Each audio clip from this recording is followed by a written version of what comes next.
Hello guys, welcome back to my channel. I am host of this channel. आज guys इस video में हम करने वाले हैं गाइस बायोलॉजी का chapter number 9 cell the unit of life. और गाइस ये हमारा होना है लेक्चर नंबर 6। इससे पहले जो हमने लेक्चर 5 तक जितने वीडियोस बनाए थे शायद इस चैप्टर पे वो हो चुके हैं। और अगर आपने नहीं देखा है तो देख लेना, ठीक है। ये लेक्चर नंबर 6 होने वाला है। तो आज हम आगे की टॉपिक्स के बारे में बात करेंगे। तो चलिए बिना देरी के हम स्टार्ट करते हैं ये video.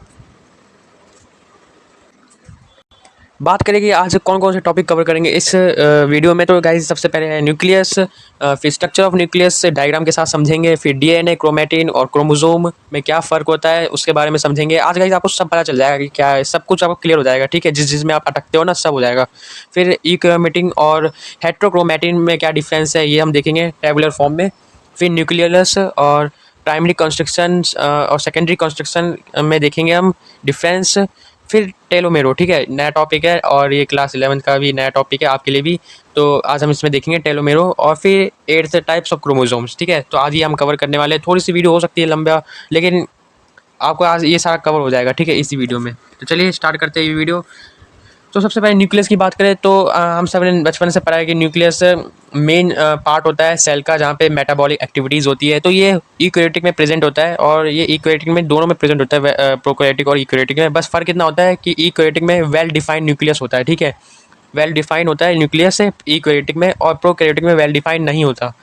Cell generally have one nucleus but there is an exception, ठीक है। यहाँ पे पूछा जा सकता है ऐसा कौन सा सेल है जहाँ पे दो दो न्यूक्लियस पाया जाता है, तो इसका आंसर होगा पैरामीशियम, ठीक है। फिर लार्ज सेल ऑर्गेनल है ये, और इसको सबसे पहले किसने डिस्कवर किया था, वो है रॉबर्ट ब्राउन, ठीक है। रॉबर्ट ब्राउन ने किया था डिस्कवर से सबसे पहले। फिर न्यूक्लियस है ये एब्सेंट होता है मेमेलियन आरबीसी में, ठीक है। आरबीसी जो हमारे बॉडी में जो रेड ब्लड सेल है उसमें ये एब्सेंट होता है। और सीप ट्यूब एलिमेंट्स जो प्लांट सेल में आता है उसमें भी ये एब्सेंट होता है। अब बात करें स्ट्रक्चर की, तो गाइस स्ट्रक्चर जो होता है इसका वो होता है न्यूक्लियर मेम्ब्रेन प्रेजेंट होता है, न्यूक्लियोलस होता है, न्यूक्लियोप्लाज्म और क्रोमैटिन। अब मैं डायग्राम बताता हूँ आपको। देखो ये डायग्राम है, ठीक है। ये डायग्राम है जिसमें सेल के अंदर साइटोप्लाज्म में, और साइटोप्लाज्म के ऊपर वो ये न्यूक्लियस है, जिसमें न्यूक्लियस भी गाइस उसके पास भी एक मेम्ब्रेन होता है जिसे न्यूक्लियर मेम्ब्रेन कहते हैं। तो ये न्यूक्लियर मेम्ब्रेन है, दिखाता हूँ आपको, ठीक है। तो ये जो बनाया है न्यूक्लियर मेम्ब्रेन है, और ये इसी के अंदर न्यूक्लियस है। और साइटोप्लाज्म जैसी इसके अंदर भी होती है एक फ्लूइड, जिसे हम न्यूक्लियर प्लाज्म कहते हैं न्यूक्लियस के अंदर। और बात करें इसके डिटेल स्ट्रक्चर में, तो गाइस ये इसका दो मेम्ब्रेन होता है, ठीक है। डबल मेम्ब्रेन होता है, इनर मेम्ब्रेन होता है और आउटर मेम्ब्रेन होता है। तो यहाँ पे आप डायग्राम से देख रहे होंगे, outer nuclear membrane continue with R के साथ कंटिन्यू होता है आउटर न्यूक्लियर मेम्ब्रेन। और राइबोसोम मिल इसके ऊपर प्रेजेंट होते हैं। आउटर और जो इनर न्यूक्लियर मेम्ब्रेन होते हैं वो दोनों सेपरेट होते हैं बाय पेरी न्यूक्लियर स्पेस। तो पेरी न्यूक्लियर स्पेस क्या है, ये जो आपको दिख रहा है ये न्यूक्लियर मेम्ब्रेन के अंदर मैंने लेबल भी कर रखा है। तो ये है हमारा पेरी न्यूक्लियर स्पेस जो डिवाइड करता है, सेपरेट करता है न्यूक्लियर मेम्ब्रेन को दो पार्ट में, एक तो आउटर और एक inner. Next, inner nuclear membrane contain nuclear lamina, एक तरह का प्रोटीन है, एसिडिक इन नेचर होता है, ठीक है। तो क्या nuclear lamina made up of lamins protein which is acidic in nature, ठीक है। तो एसिडिक प्रोटीन है ये क्या, लैमिन प्रोटीन जो पाया जाता है न्यूक्लियर लैमिना के अंदर, ठीक है। और इनर न्यूक्लियर मेम्ब्रेन कहाँ होता है, मतलब किसके अंदर पाया जाता है, न्यूक्लियस के अंदर, ठीक है। न्यूक्लियस का आउटर मोस्ट पार्ट होता है, ये सब आप याद रखना। Both end of nuclear membrane fuse to form space और न्यूक्लियर पोर, ठीक है। जो दोनों एंड होता है न्यूक्लियर मेम्ब्रेन का उसे वो मिल जाता है, जिसके कारण जो स्पेस होता है आगे का वो फॉर्म हो जाता है, जिसे हम कहते हैं न्यूक्लियर पोर। जैसे आप डायग्राम में देख सकते हो कि जो दोनों एंड जो है न्यूक्लियर मेम्ब्रेन का वो फ्यूज हो गया, जिसके कारण जो आगे का स्पेस है वो फॉर्म हो चुका है, जिसे हम न्यूक्लियर पोर कहते हैं। इसी पोर के थ्रू गाइज मटेरियल एक्सचेंज होता है, ठीक है, इन और आउट होता है, साइटोप्लाज्म कभी न्यूक्लियोप्लाज्म, ठीक है। तो इन्हीं पोर्स के मदद से होता है। Next, nuclear pore maintain the by direction, ठीक है। फंक्शन है न्यूक्लियर पोर का, maintain the by direction movement of protein and RNA, ठीक है। आरएनए का फुल फॉर्म होता है राइबो न्यूक्लिक एसिड, ठीक है। तो न्यूक्लियर पोर मेंटेन करता है मूवमेंट ऑफ, मतलब कि प्रोटीन और आरएनए इन आउट में मेंटेन करता है इनके मूवमेंट में। फिर न्यूक्लियोप्लाज्म जैसे सेल का जो फ्लूइड होता है उसे साइटोप्लाज्म कहते हैं, वैसे न्यूक्लियस का भी फ्लूइड होता है जिसे हम न्यूक्लियोप्लाज्म कहते हैं। तो ये एक सेमी फ्लूइड रीजन है जो कंटेन करता है क्रोमेटिन और न्यूक्लियोलस, ठीक है। न्यूक्लियोलस और क्रोमेटिन कंटेन करके रखता है ये न्यूक्लियोप्लाज्म, ठीक है। फ्लूइड है न्यूक्लियस का। ये मैं बार बार आपको इसलिए बोल रहा हूँ ताकि आपको मेमोराइज हो जाए। फिर आगे आरएनए, ठीक है, आरएनए का फुल फॉर्म होता है डिओक्सिराइबो न्यूक्लिक एसिड। और आप देख सकते हो इस डायग्राम में, जो डीएनए का डायग्राम है, इसमें गाइस कॉइलिंग, मतलब कि कॉइलिंग जो है बहुत कम हुई है और ये बहुत लंबा है, ठीक है। तो यहाँ डीएनए लेंथ लॉन्ग है, विजिबिलिटी मिनिमम है। स्कोप, जब आप माइक्रोस्कोप के अंदर देखोगे तो visibility minimum, number of coiling भी मिनिमम है, डीएनए लेंथ लॉन्ग है। क्रोमैटिन, क्रोमैटिन मतलब कि ना ज़्यादा कॉइल है और ना कम कॉइल है, ठीक है, बीच का ये, ठीक है। मतलब समझाओ कि ज़्यादा ना ज़्यादा ये मुड़ा हुआ है और ना ज़्यादा ये बड़ा है। तो इसका जो साइज़ होता है, मतलब कि वो इंटरमीडिएट होता है। फिर कॉइलिंग भी इंटरमीडिएट है और विजिबिलिटी भी इंटरमीडिएट है माइक्रोस्कोप के अंदर।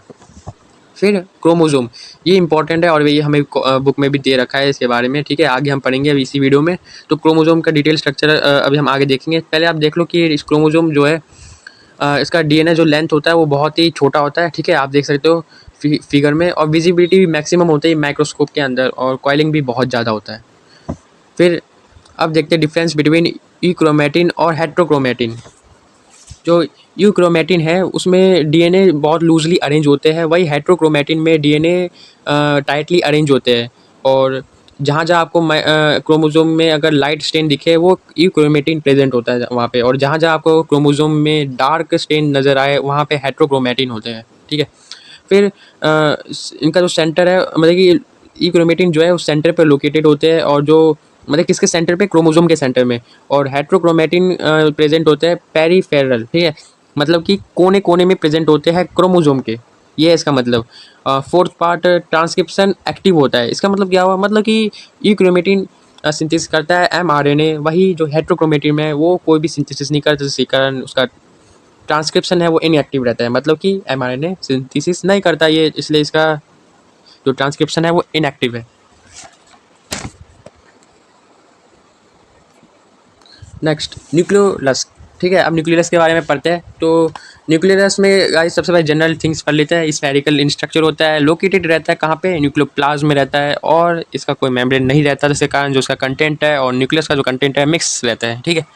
अब आगे जो डीएनए है, सेकेंडरी कंस्ट्रक्शन, कंस्ट्रक्शन क्या होता है, कंस्ट्रक्शन से कहते हैं। देखो ये जो फिगर बनाया ना मैंने क्रोमोसोम का, तो ये देखो, ये पहले कैसा था, पहले ये ऐसा था, फिर ऐसा हो गया, ठीक है, ऐसा हो गया। तो ये पहला कंस्ट्रक्शन हुआ, मतलब कि पहले ये पहले ये पतला हुआ, फिर ये मोटा हो गया, फिर दूसरी बार ये पतला हुआ, फिर मोटा हो गया, ठीक है। तो कंस्ट्रक्शन कहते हैं इसे दूसरी इंग्लिश लैंग्वेज में। तो जब पहली बार क्रोमोसोम पतला हुआ उसे प्राइमरी कंस्ट्रक्शन कहते हैं, जब दूसरी बार क्रोमोसोम पतला हुआ तो सेकेंडरी कंस्ट्रक्शन कहेंगे इसे, ठीक है, कॉन्स्ट्रक्शन याद रखना। तो जो डीएनए है, जो सेकेंडरी कंस्ट्रक्शन जो डीएनए है वो प्रेजेंट होता है न्यूक्लियस के अंदर, ताकि वो आरएनए का बना सके। ये बहुत इंपॉर्टेंट है आरएनए, ठीक है, इसी से राइबोसोम भी बनता है। तो फिर से मैं रिपीट कर देता हूँ, डीएनए जो है मतलब सेकेंडरी कंस्ट्रक्शन का जो डीएनए है वो प्रेजेंट होता है न्यूक्लियस के अंदर, ठीक है, न्यूक्लियोलस के अंदर होता है ताकि आरएनए बन सके। न्यूक्लियोलस अराइज होता है सेकेंडरी कंस्ट्रक्शन से, ठीक है। आपको डायग्राम दिखा देता हूँ, ये देखो, ये है न्यूक्लियोलस, ठीक है। एक second, just change a colour. तो ये है न्यूक्लियस, ठीक है, ये जो मैंने आपको दिखा रखा है लेबल करके। तो ये है न्यूक्लियस। अब आगे protein plus RNA is equal to ribosome, ठीक है। जैसे जैसे आपको नींबू पानी बनाना है तो आप क्या करोगे, आप गिलास में पानी भरोगे और फिर नींबू डालोगे, फिर उसमें चीनी डालोगे और फिर बन गया आपकी नींबू पानी, ठीक है। तो वैसे ही आपको अगर राइबोसोम बनाना है तो सबसे पहले आप लोगे प्रोटीन, फिर आरएनए, और फिर उसके बाद दोनों को मिक्स करके राइबोसोम बन जाएगा। राइबोसोम में जो आरएनए होता है वो प्रोवाइड करता है न्यूक्लियस, ठीक है। Protein move from nucleoplasm to cytoplasm through nuclear pore, ठीक है, ये मैंने आपको बताया था कि न्यूक्लियर पोर से ही एक्सचेंज होता है मटेरियल का, इन और आउट होता है। तो यही है, न्यूक्लियर पोर से ही प्रोटीन मूव करता है, ठीक है, न्यूक्लियोप्लाज्म से लेके साइटोप्लाज्म, या साइटोप्लाज्म से लेके न्यूक्लियोप्लाज्म, ठीक है। Cell that involve in protein synthesis है maximum number of nucleus and large size, ठीक है। तो ये कहना चाहता है कि जो सेल जो प्रोटीन सिंथेसिस करते हैं उनके अंदर न्यूक्लियस में न्यूक्लियस बहुत ज़्यादा होता है और साइज भी बड़ा होता है उनका, ठीक है। और राइबोसोम भी ऑफ कोर्स होंगे ही, क्योंकि सेल प्रोटीन जो सिंथेसिस कर रहा है। फिर आगे सेल को अगर प्रोटीन बनाना हो, ठीक है, इंपॉर्टेंट लाइन है, जो बॉक्स में मैंने हाईलाइट भी किया है, अगर सेल को प्रोटीन बनाना है तो उसे सबसे पहले ज़रूरत पड़ेगी राइबोसोम की। Of course ribosome protein synthesis करता है। फिर अगर राइबोसोम ना हुआ सेल के पास, तो उसे क्या ज़रूरत होगी? सबसे पहले आरएनए ज़रूरत होगी, आरएनए से ही राइबोसोम बनता है। और अगर उसके बाद आरएनए नहीं हुआ, ठीक है, तो फिर किसकी ज़रूरत पड़ेगी? न्यूक्लियोलस की ज़रूरत होगी, क्योंकि न्यूक्लियोलस ही देता है आरएनए। अब देखो, एक न्यूक्लियस में कम से कम मतलब ज़्यादा से ज़्यादा 2 न्यूक्लियस होते हैं जनरली, अभी तक हमने जब ऑब्जर्व किया है साइंटिस्ट ने, ठीक है। अब प्राइमरी कॉन्स्ट्रिक्शन में क्रोमोसोम बिकम थिन फर्स्ट। जब पहली बार पतला होता है क्रोमोसोम, तो क्रोमोसोम पतला हो जाता है, यही लिखा है। फिर जब प्राइमरी कॉन्स्ट्रिक्शन है, वहाँ पे काइनेटोकोर पाया जाता है, जो स्पिंडल फाइबर को अटैच करता है। फिर नेक्स्ट सेकेंडरी कॉन्स्ट्रिक्शन में न्यूक्लियस अराइज होता है, और डीएनए जो होता है सेकेंडरी कॉन्स्ट्रिक्शन वो प्रेजेंट होता है कहाँ पे? न्यूक्लियस के अंदर, ताकि वो आरएनए बना सके। फिर से मैंने रिपीट किया यही लाइन, ठीक है। और क्रोमोसोम 10 होते हैं यहाँ पे, 13, 14, 15, 21 और 22 पेयर, ठीक है, ये नंबर है, ठीक है। 23 होते हैं क्रोमोसोम का पेयर हमारी बॉडी के अंदर, तो जो न्यूक्लियस के में पाया जाता है वो 13, 14, 15, 21, 22 पेयर पाया जाता है। मतलब टोटल वे 10 क्रोमोसोम, ठीक है। तो 10 क्रोमोसोम होते हैं यहाँ पे। अब नोट, जो डीएनए जो क्रोमोसोम के अंदर होता है वो 2 मीटर का होता है, ठीक है। अगर उसकी लेंथ, अगर हम उसे क्रोमोसोम से खोले और खोल के एकदम पूरा सीधा करें, तो 2 मीटर का लेंथ होता है, ठीक है। ये वेरी कर सकता है। Next, chromosome is visible in the place of nucleus in dividing cell. जहाँ डिवाइडिंग सेल होते हैं, मतलब कि जैसे मेरिस्टेमेटिक टिश्यू हो गया, ठीक है, 9th में भी पढ़ा था, तो याद ऑफकोर्स आई गई होगी आपको। तो मेरिस्टेमेटिक टिश्यू जैसे हुआ, डिवाइडिंग सेल के अंदर क्रोमोसोम होता है न्यूक्लियस की जगह, ठीक है, क्रोमोसोम होता है न्यूक्लियस की जगह, तो यही है। और न्यूक्लियस और न्यूक्लियर मेम्ब्रेन एब्सेंट होता है डिवाइडिंग सेल में। अब पढ़ते हैं टेलोमेरो, ठीक है। तो टेलोमेरो एक डीएनए है जो प्रोटेक्ट करता है क्रोमोसोम के एंड को, जैसे मैं डायग्राम में दिखाता हूँ, ये है टेलोमेरो। तो ये क्रोमोसोम के एंड को प्रोटेक्ट करता है, और ये इंश्योर करता है कि ये जो दोनों के दोनों एंड है, ठीक है, ये एक एंड होगा, ये एक एंड होगा, ये दोनों के दोनों ना मिले ना एक दूसरे से। अगर ये मिल जाए तो कैसा लगेगा आप बताओ? ऐसा लगेगा फिर। ठीक है, मेरी डायग्राम पे मत जाना, ठीक है, मैं बहुत अच्छा डायग्राम बनाता हूँ, ठीक है।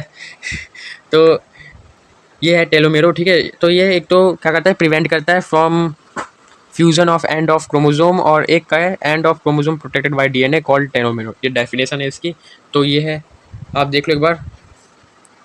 फिर काइनेटोकोर, मैंने आपको बताया था कि ये कहाँ होता है? सेंटर में होता है क्रोमोसोम के, और अटैच करता है स्पिंडल फाइबर। तो इसका शेप कैसा होता है? ये डिस्क लाइक होता है, प्रोटीन डिस्क होता है, ठीक है। सेंट्रोमेयर में पाया जाता है, मतलब सेंटर, प्राइमरी जो कंस्ट्रक्शन है उसे सेंट्रोमेरो भी कहते हैं। तो प्राइमरी कंस्ट्रक्शन में पाया जाता है काइनेटोकोर, और इसका मैंने बता दिया ये क्या अटैच करता है? Spindle fibre. याद रखना है, 1 मार्क्स में आ सकता है। सैटेलाइट, अब वो वाली सैटेलाइट की बात नहीं करते जो अर्थ के ऊपर रिवॉल्व करती है। सैटेलाइट एक पार्ट है क्रोमोसोम का जो पीछे पाया जाता है सेंट्रोमेयर के, ठीक है। तो इतना आप याद रखो। अब बात करते हैं लास्ट टॉपिक की, जिसका कहते हैं टाइप्स ऑफ क्रोमोसोम, ठीक है। क्रोमोसोम के 4 टाइप्स है, जैसे आपको मैंने दिखाया टेबुलर फॉर्म में, ठीक है। तो फर्स्ट जो टाइप है मेटासेंट्रिक, सेकंड है सब मेटासेंट्रिक, और एक्रोसेंट्रिक और टेलोसेंट्रिक, ठीक है।